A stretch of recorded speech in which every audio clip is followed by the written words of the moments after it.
Olá, sejam todos muito bem-vindos. Para quem não me conhece, eu sou o professor Adelton Alves, bacharel em Teologia e graduando em Psicologia. E no vídeo de hoje eu quero conversar com vocês sobre uma dúvida que tem sido pertinente a muitas pessoas, que é o propósito da árvore da ciência do bem e do mal. Quando Deus forma o homem, cria todas as coisas, forma o homem e planta o jardim no Éden para ali colocar o homem para morar, habitar, e ele planta árvores frutíferas, no meio do jardim ele coloca a árvore da vida e ele coloca também a árvore da ciência do bem e do mal. Qual o propósito da árvore da ciência do bem e do mal? Está também ali no jardim, ao lado, pelo que indica a Bíblia, pelo que se percebe na Bíblia, ao lado da árvore da vida. Então, o vídeo de hoje eu quero conversar com vocês e responder essa pergunta, essa dúvida, né? Qual o propósito da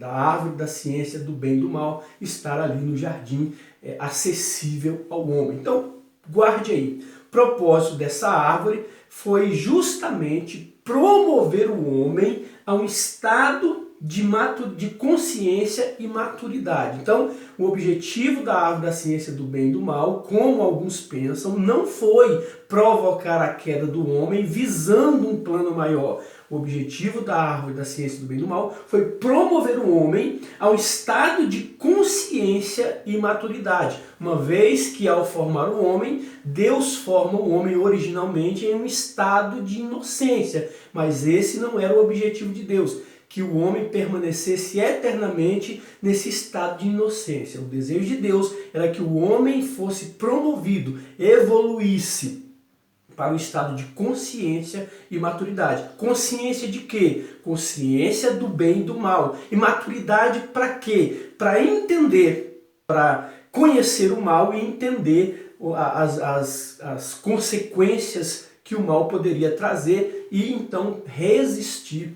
o mal. Então, maturidade para entender as consequências e resistir o mal. Como é que nós sabemos disso? Vamos lá. Há pelo menos 3 indícios implícitos na Bíblia. Né? 2 eu diria que está claro e 1 implícito. Né? Então há pelo menos esses 3 indícios que indicam que o propósito da árvore da ciência do mal era justamente promover o homem a esse estado de consciência e maturidade. O primeiro indício está em Gênesis 1:26, que é o modelo a partir do qual o homem foi formado. Quando Deus forma um homem, Deus forma um homem de que forma? A partir de que modelo?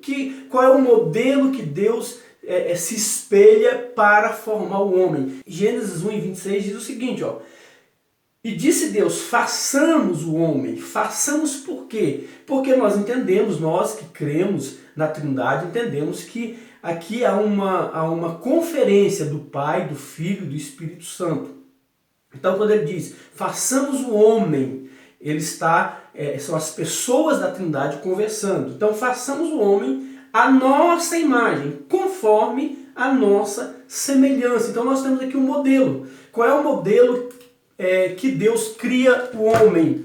O modelo da Trindade, das pessoas do Pai, do Filho e do Espírito Santo, é o modelo a partir do qual Deus forma o homem. Então, a imagem de Deus, o homem é formado. E conforme a sua semelhança. Por imagem, nós entendemos que Deus forma o homem para refletir as virtudes visíveis e invisíveis. Então, a criação, o próprio homem, ao olhar para o seu semelhante, ele deveria ver Deus. Então, Deus, ao formar o homem, o desejo dele era que o homem fosse um reflexo da sua imagem, tanto para o seu semelhante como para as coisas que foram criadas. E por semelhança, nós entendemos que o homem foi dotado, à semelhança de Deus, ou conforme a semelhança de Deus, o homem foi dotado de volição, consciência e sentimento. Por volição, entendemos que o homem foi dotado de livre-arbítrio, desejo e vontade. Por consciência, nós entendemos que o homem foi dotado da capacidade de pensar, raciocinar, avaliar e tomar decisões. E por sentimentos, entendemos que o homem foi dotado da capacidade de nomear as suas emoções. Então, o primeiro indício, ou a primeira coisa que nos mostra que o desejo de Deus era que o homem se tornasse consciente do bem e do mal e maduro, está no modelo a partir do qual ele foi formado. Se as pessoas da Trindade, Pai, Filho e Espírito Santo, são conscientes do bem e do mal e maduro para se relacionar com esse conhecimento, e o homem foi formado a partir dessa semelhança, então não há razão para entender, e nem há também subsídios bíblicos para acreditarmos que o desejo de Deus era que o homem se perpetuasse em um estado de inocência eterno. Então, se as pessoas da Trindade são conscientes do bem e do mal e têm maturidade para se relacionar com esse conhecimento, entendemos que o homem, a partir desse modelo, também teria. A segunda coisa que nos indica que a árvore da ciência do bem e do mal não foi colocada ali para levar o homem à queda. É o nome da própria árvore. Como é que chama a árvore? Gênesis 2:9. Olha só.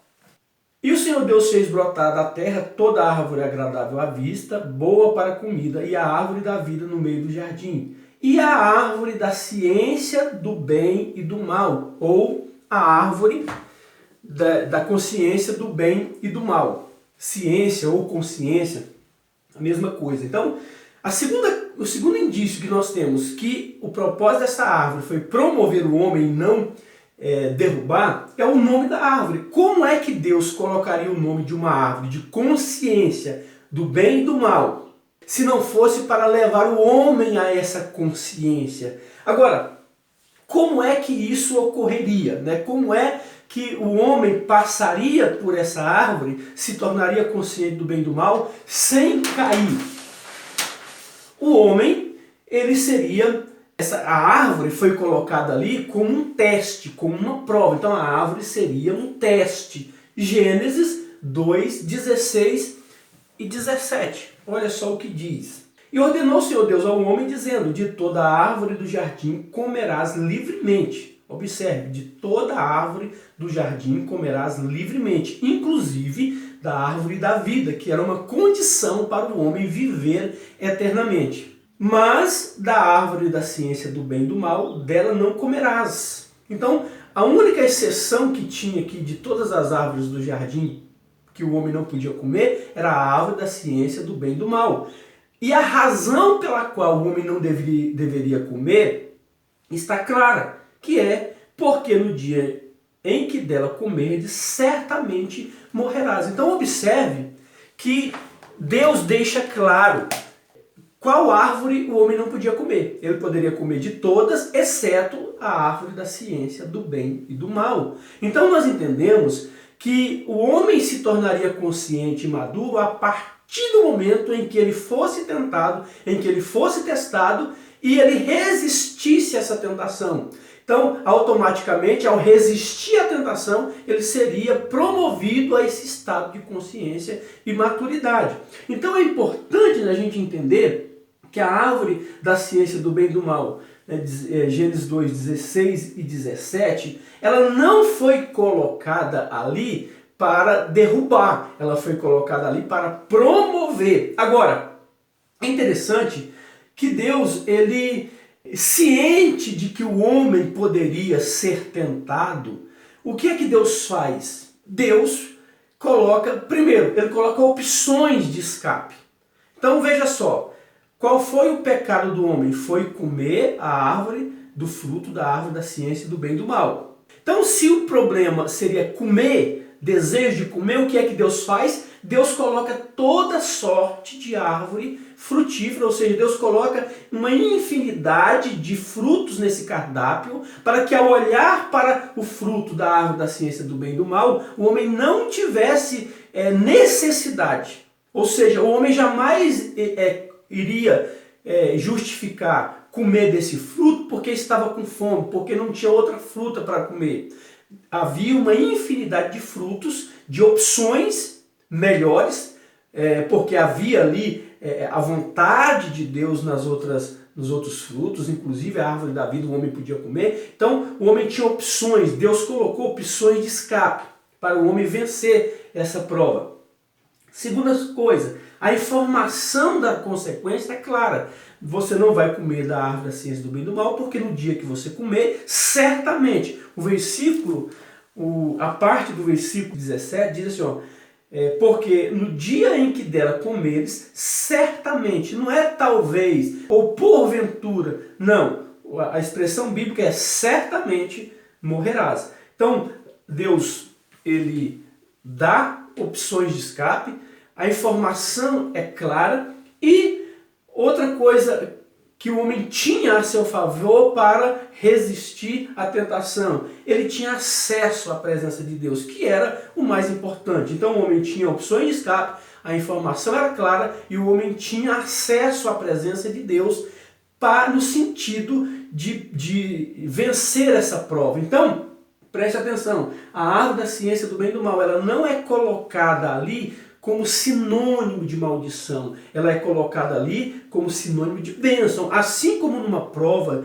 de corrida com barreiras, onde as barreiras são colocadas na frente dos corredores, elas não são colocadas ali para impedir que ele vença, elas não são colocadas ali para que eles tropecem e caiam, embora alguns acabam tropeçando e caindo, e por outras razões acabam não vencendo a prova. Mas as barreiras em uma corrida com barreiras não são colocadas ali para impedir que o atleta vença a prova ou que provocar sua queda. As barreiras são colocadas ali para valorizar a prova. Então a árvore da ciência do bem e do mal ela é colocada no jardim como sinônimo de bênção, para valorizar esse crescimento, essa maturidade. Assim como qualquer prova no vestibular ou numa promoção de trabalho em que a pessoa é submetida a provas, a testes, essas provas, esses testes não são colocadas para impedir, mas para valorizar o cargo ou a vaga que a pessoa está objetivando. Então,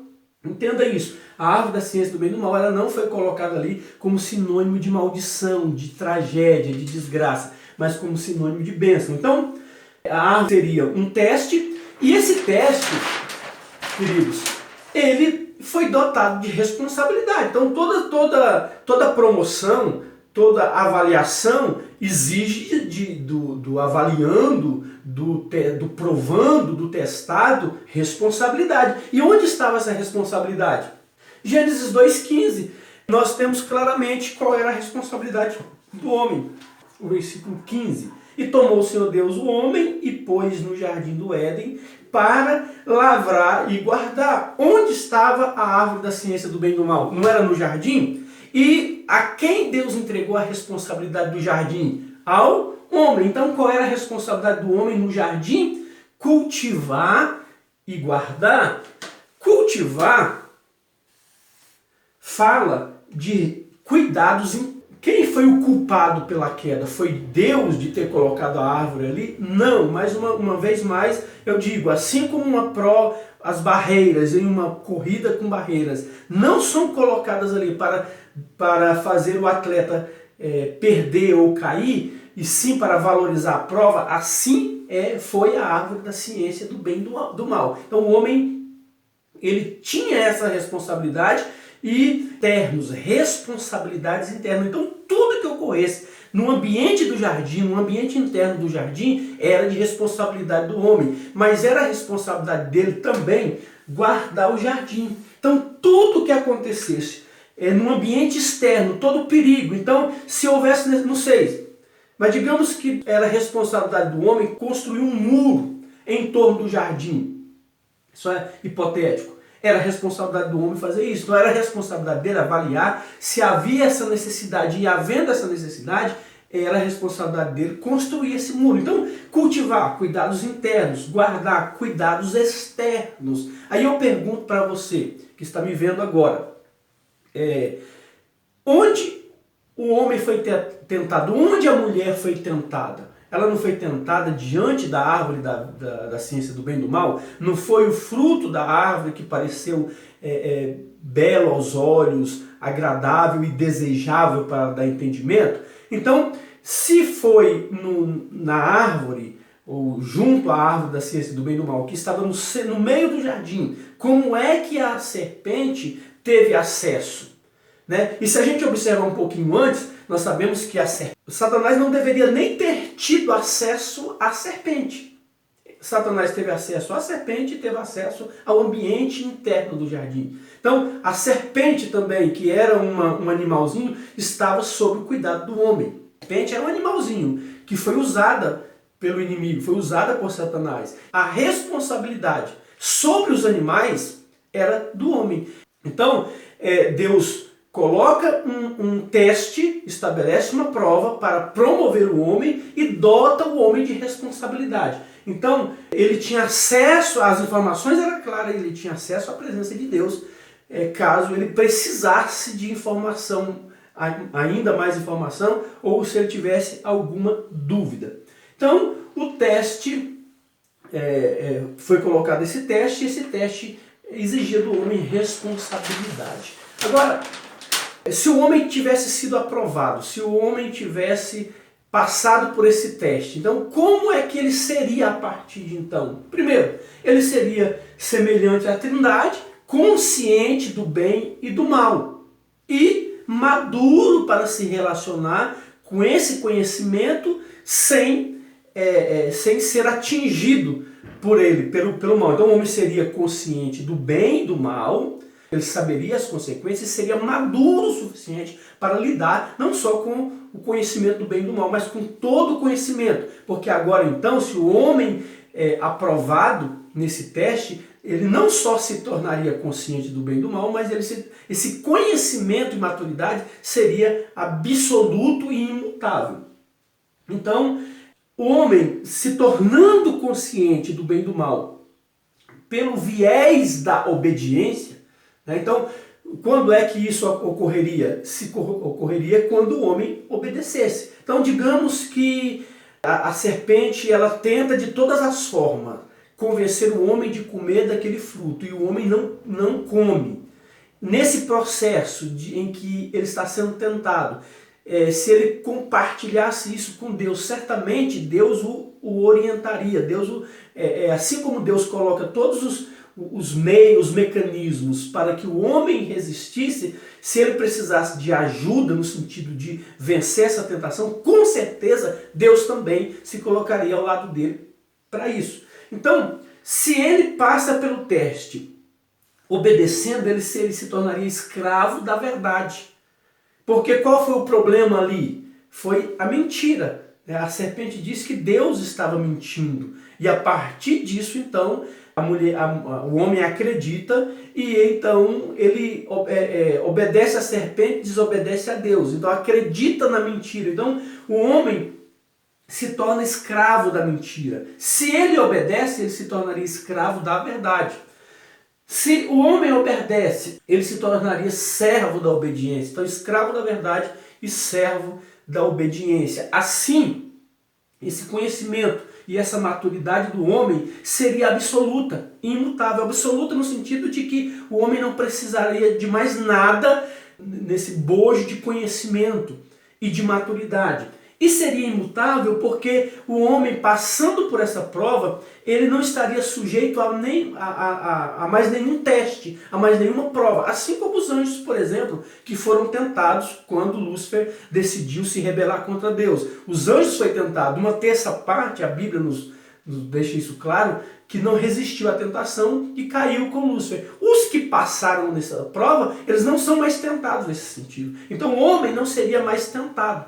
Por quê? Porque esse conhecimento e essa consciência, essa maturidade seria absoluta e imutável. Dito isso, então, o que distinguiria o homem de Deus, partindo do princípio que ele teria passado na prova e teria sido elevado a um estágio de consciência e maturidade?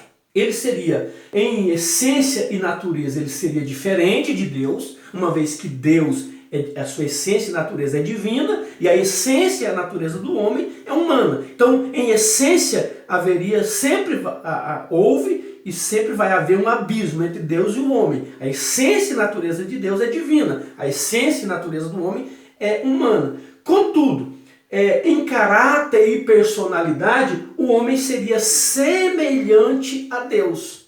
E o homem seria então a imagem que foi ofuscada com a queda, a salvação, o sacrifício salvífico de Cristo trabalha no sentido de restaurar a imagem do homem, a imagem de Deus no homem. Então, o homem refletiria plenamente as virtudes visíveis e invisíveis de Deus e, em personalidade, ele seria semelhante ao homem, só que sem a presença do pecado.